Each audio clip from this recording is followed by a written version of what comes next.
Ashama akka mooltan sagantaan BBC Afaan Oromoo eegalee mootummaan Itoophiyaa meeshaalee waraanaa galmeessuu fi misgabaawwan በተመለከተ galmee ilaalchisuun labsiin kan kaa'u bifa lamaan inni jalqabaa uummanni barmaataan meeshaa waraanaa qabatan waggaa tokko keessatti akka galmeessan dirqama kaa'u.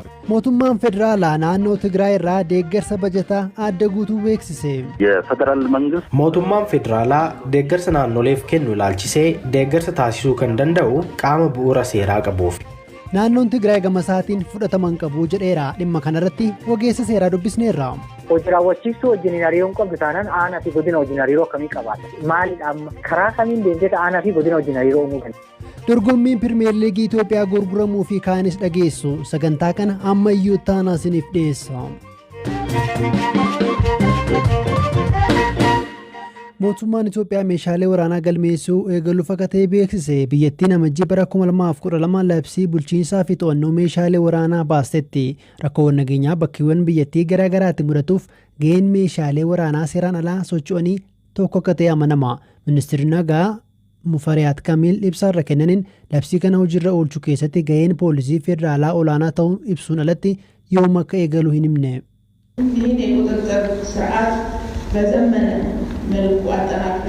to'annaa meeshaalee seeraan alaa gama ammayyaa'een cimsuun nageenya uummataa mirkaneessuuf cimsinee hojjenna.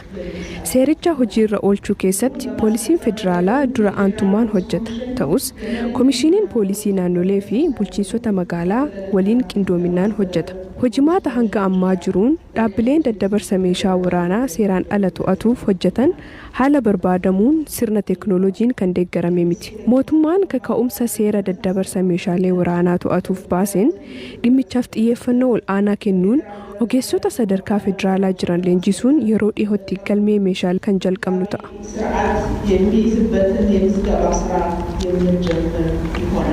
gorsaan ministeera nagaa obbo Minaas Fisahaa labsii meeshaa waraanaa to'achuuf ba'e hojiirra oolchuuf dambiiwwanii fi qajeelfamoonni qophaa'anii xumuramuu himaniiru. misgaባውን በተመለከተ ያው አዋጁ የሚያስቀምጠው በሁለት መልኩ ነው። galmee ilaalchisuun labsiin kan kaa'u bifa lamaan inni jalqabaa uummanni barmaataan meeshaa waraanaa qabatan waggaa tokko keessatti akka galmeessan dirqama kaa'u. sanaan ala warri hin galmeessine seerichi ba'ee waggaa 2 keessatti akka galmeessanii jedhama. garuu haala qabatamaa jiru yoo ilaalle seerichi kan ba'e amajjii bara 2012 keessa. sana booda labsii kana hojiirra oolchuudhaaf hojjetamaa ture. kanaafuu koomishiniin poolisii federaalaa yeroo fudhate yaada keessa galchuudhaan guyyaa galmee baasuun yeroo araaramaa kennamus haala sanaan kan ilaalamu ta'a. በዛው መልኩ የሚታይ ይሆናል ማለት ነው። labsiin kun eenyu meeshaa waraanaa qabata yookiin qabachuu hin danda'u kan jedhu kan murteessu yoo ta'u kaan galmeessanii seeraan akka qabatan namoonni meeshaa waraanaa tokko ol qaban immoo akka deebisan ni taasifamaa jedhameera.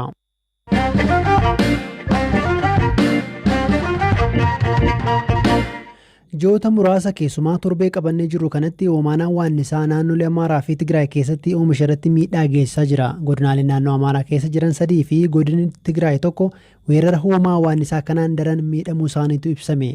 ministeerri muummee itti aanaa Dammaqaa Mokonnin weerara kana to'achuuf hawaasni marti qooda irratti fudhachuu qaba jechuun waamicha dhiyeessaniiru. yaadataa biraanuu dabalata qaba. naannoo Tigraay godina giddugalaa aanaa raayyaa carcaritti midhaan ooyiruu isaanii irratti hafe hambifachuudhaaf hoomaa waannisaa waliin falmachaa kan jiran obbo Asaffaa Yaasiin waan isaan mudachaa jiru akkasiin ibsu. hanga har'aatti yeroo 5-6 yookiin ji'oota 2 oliif waannisa reechaa turre. kan har'aa adda kan taasisu baay'inaaf amala jijjiirachuudha.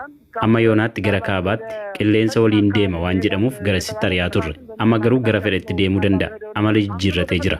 yaaddoo qabna. mootummaan yoo jiraate furmaata nuuf fiduu danda'a. ogeessotaan deeggaramee mootummaan osoo irratti xiyyeeffate dansa. akka bulchaan aanaa raayyaa carcar Kaal'aayoo Gidee jedhanitti ammoo keessumaa guyyaa kaleessaa hoomaan waannisaa hedduu isaan rakkisee oole. baay'ina qabu yoo ilaallu miidhaan guddaan ga'eera hin jennu. guyyoota 2 dura garuu gandoota Adaalgaa fi Baageen jedhamanitti qonnaan bultoonni ooyiruu isaaniirra miidhaan ga'ee jira jedhani. biiroo qonnaa naannoo Amaaraatti hoogganaa itti aanaa kan ta'an obbo Tasfaa'oon Mangistee gama isaaniitiin miidhaa hoomaan waannisaa qaqqabsiisaa jiruu fi tarkaanfiiwwan fudhatamaa jiran ilaalchisuudhaan kana nutti himanii jiru. godinaalee 3 jechuunis kaaba walloo, kibba walloo fi godina addaa saba Oromootti awwaannisni jira. kan gochaa jirru ammoo karaa aadaatiin aara itti aarsuu fi sagalee wantoota dhageessisan fayyadamuun ari'uudha. Kanaan alatti garuu xayyaaraanis qoricha biifaa jirra. Miidhaa waliigalaa ga'e ogeessonni guyya guyyaan qorachaa waan jiraniif fuulduratti ibsama. Bakkeen ani naanna'ee argetti garuu harka 40 haga 50 miidhaa geesseera. Aanaalee kanneen akka Habroo keessatti ammoo awaannisni midhaan hunda nyaachuurra wayya jechuun asheeta isaa muraa jiru.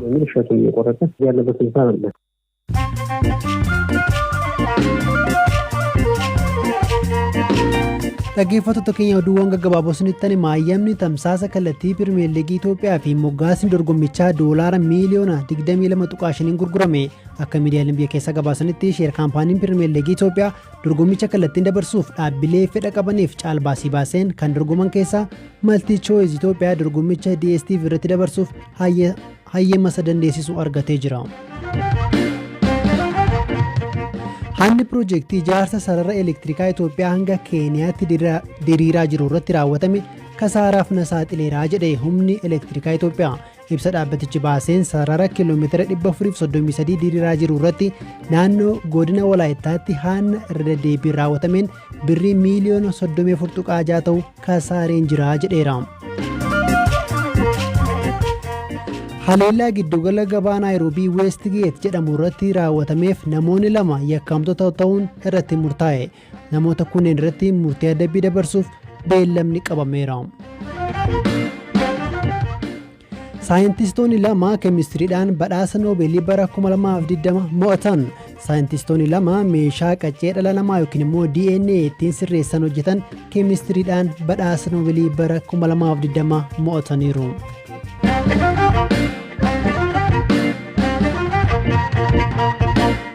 Mootummaan federaalaa naannoo Tigraay waliin walitti dhufeenya isaa kutuu beeksise. Manni maree federeeshinii walga'ii kaleessa taa'een akka murteessetti deeggarsa bajataa naannichaaf kennullee adda kutuu beeksiseera.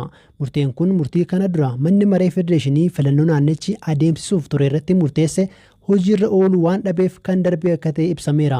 Afyaa'in mana maree federeeshinii Adam Faaraa miidiyaa biyyaalessaaf akka dubbatanitti si'achi dhaabbileen federaalaa mana maree naannoo Tigraayis ta'e kaabinee naannichaa waliin ወልት ድፈኛ አዳካ ኩታን ሙርታው ሳይብሳን የትግራይ ክልል ምክር ቤትና ከፍተኛ ህግ አስፈጻሚ አካል ወይም ካቢኔው ህገ መንግስታዊ ቅቡልነት ማን መሬ ናኖ ትግራይ ፊ ካቢኔ ናንቻ ቃሞሌ ቡኡራ ሴራ ቀበን ሚቲ ከናፍ ዳብሌን ፌደራላ ሁንዱ ማን መሬ ናኖ ትግራይ ፊ ካቢኔ ናንቻ ወሊን ወልት ድፈኛ ሴራ ከሚዩ ጎቹ hindandan jechaadha. Kanaafis dhaabbileen federaalaa hunduu kaabinee naannoo Tigraay waliin akka qaama bu'uura seeraa qabutti lakkaa'uun xalayaa barreessuuf dookumentii walii erguu deeggarsa dhaabbilee federaalaa naannoleef kennu waltajjii sadarkaa federaalaatti qophaa'u irratti hirmaachisu akkasumas kaan gochuu hindandan jechuudha. Kunis kan murtaa'uu danda'e mootummaan naannoo Tigraay fi paartiin naannicha bulchu TPLF murtee manni maree federeeshinii turtii aangoo mootummaa naannichaa dheerate hojiirra oolchuu waan dhabaniif ክልሉ ምክር ቤትን የህግ አስፈጻሚ አካል ወደ ቦታው መመለስ ስላልቻሉ ነው።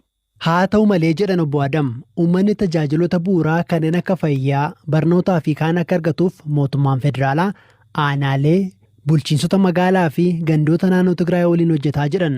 Kunis qorannoo qaamni hojii raawwachiiftuu federaalaa jechuunis manni maree ministeerotaa gaggeessuun murtaa jechuun dubbatan. የፌደራል መንግስት ለክልሎች የሚሰጠውን ድጋፍ በሚመለከት ድጋፍ መስጠት የሚችለው ለህግ mootummaan federaalaa deeggarsa naannoleef kennu ilaalchisee deeggarsa taasisuu kan danda'u qaama bu'uura seeraa qabuuf manni maree naannoo Tigraay fi kaabineen naannichaa filannoo heeraan ala taasifameen kan hundaa'an waan ta'eef bu'uura seeraa hin qaban. Sababa kanaaf dhaabbanni federaalaa kamiyyuu qaamolee kana waliin walitti dhufeenya tolchuu waan hin dandeenyeef qaamolee kanaaf mootummaan federaalaa deeggarsa bajataa taasisuu hin danda'u jechuudha. Aanolee magaalaalee fi bulchiinsota gandaa waliin walitti dhufeenya taasifamu ilaalchisee keessumaa uummanni tajaajiloota bu'uuraa argachuu akka danda'u qorannoon kan taasifamu ta'a. ማግኘት የሚገባውን መሰረታዊ አገልግሎቶች ማግኘት እንዲችል ጥናቶች የሚደረጉ ይሆናል። gama kaaniin afyaa'iin mana maree naannoo Tigraay Rufaa'el Shifaaree murteen mana maree federeeshinii fudhataman qabu jechuun himu. መጀመሪያ እኛ መሰረት አድርገን ማየት ያለብን jalqaba kan ilaallu murteen darbe seera qabeessa moo miti kan jedhudha. Haalli hojii irratti oolu hin jiru. Manni maree federeeshinii ofii isaatiifuu kana murteessuuf bu'uura seeraa waan hin qabneef murteen darbe sirrii miti. Fudhatamummaas hin qabu. Sababni isaas manni marichaa seeraa fi heera mootummaa cabsuun aangoo ofii kan dheeresse waan ta'eef. Naannoo Tigraay bakka bu'ees qaamni mana maree federeeshinii keessatti hirmaate tokko hin turre. Kanaafuu murteen amma darbe bu'uura seeraa kan hin qabnee fi naannichattis hojiirra kan hin oolledha. በእኛ ክልልም ተፈጻሚ ሊሆን አይችልም። Mootummaan federaalaa sababa weerara koronaa vaayirasiin filannoo achi butuu fi aangoon mootummaa dheerachuu isaa mormuun naannoon Tigraay addatti filannoon taasise mootummaa federaalaa fi naannoo Tigraay gidduu muddama guddaa uumeera.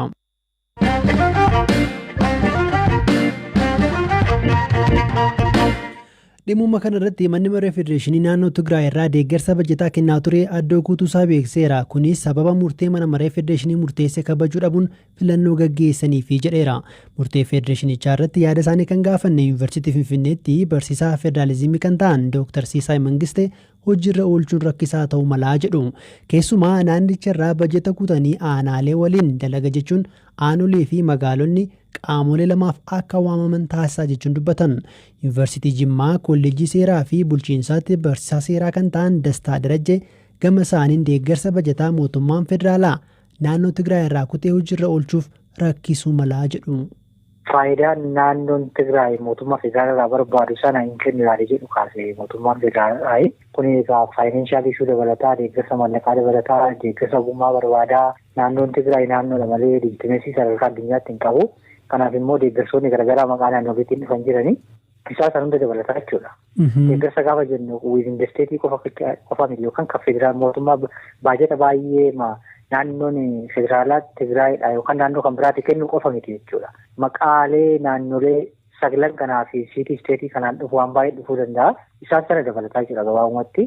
Hin kennu jechuun gara biraatiin hariiroo si wajjin hin qabu hin jiru yaadatamee jedhu of keessaa qaba jechuudha. Deeggarsi kun deeggarsa bajataati yookiin immoo sabsidii bajateedha. Kun kan waggaa waggaatti kan naannoleef kennamuun alatti kan dabalataan kennamuudha moo waggaa waggaatti kennamuudha kun? Amma deeggarsi kan jedhamu amma tokko manni marii federeeshinii mataa isaatti kan hundi keenya beeknu kan waggaatti al tokko kennamu jira beekamaadha inni. Biyyi immoo mootummaan federaalaa mataa isaatiitti immoo waggaatti baajata karoorfatee naannolee hiruu jira jechuudha. Amma kaleessa dubbatame baay'inaan ishee naannolee hiramtu sana. Koos manni marii federeeshinii murteessuu danda'u kamidha baajata naannoleedhaaf hiramu sana. Murteen kun qaama hojii raawwachiiftuu naannichaa hangam miidhuu danda'a? Baajata naannoon Tigraay fudhatee aanaalee godina qaamolee seektaroota jiru sanaa hiraa jechuudha gara biraatiin. Baajata gaafa irraa dhaabdu hojii raawwachiistuu itimeefi hojii raawwachiisuu irratti dhiibbaa hin qabachuu hin dandeenye. Dhiibbaa mataa isaa qaba. Garuu eenyutu hojii raawwachiisuu duuba jira kan jedhu beekuun baay'ee barbaachisaadha. Garuu asirratti manni maree federeeshinii maal jedhee kallattiidhaan mana maree naannichaa akkasumas immoo kaabinee naannichaa waliin hidhatan qabnu malee bulchiinsa magaalaalee aanaalee akkasumas immoo hanga gandaatti uummanni faayidaawwan tajaajiloota barbaachisoo ta'an kanneen akka ibsaa. Akkamitti danda'ama? Hojii raawwachiistuu wajjin hariiroo hin qabdu taanaan aanaa fi godina wajjin hariiroo akkamii qabaata? Maalidha amma karaa kamiin deemtee aanaa fi godina wajjin hariiroo uumuu dandeessaati? Olmosti kun aayidiyaalidha. Waan jechuun waan hojiirra ooluu hin dandeenye. Wanni beekuu qabdu. Kanaaf akka yaada keessanitti murtee manni maree federeeshinii murteesse kun akka itti hojiirra ooluu rakkoo ta'uu danda'aadha. Baay'ee rakkisaadha. Waan hojii akkamitti amma siin jedheera waan ayidiyaal ta'e jechuun waan teoreetikaalii qofa piraaktikaalii impilimentii gochuun baay'ee nama rakkisuudha. Dhaggeeffattoota keenya sagantaa BBC Afaan Oromoo kan roobii galgalaa caqasaatti jirtu. Egaa odeeffannoowwan dabalataaf gara marsariitii keenya bbcafaanoromoo.com yookiin immoo gara fuula feesbuukii keenya BBC News Afaan Oromoo dhalnaan odeeffannoowwan dabalataa argachuu dandeessu. Yaada keessanillee nu biraan ga'uu dandeessu. Sagantaa irraa kan isiniif dhiyeesse ammayyuu taanaadha kan isin qopheesse yaadataa biraanuudha. Qulqullinaan akkasin biraan ga'u immoo gama teeknikaatiin Deevis Mo'aasaaruun waliin ture. Boora walitti deebinaa halkan gaarii.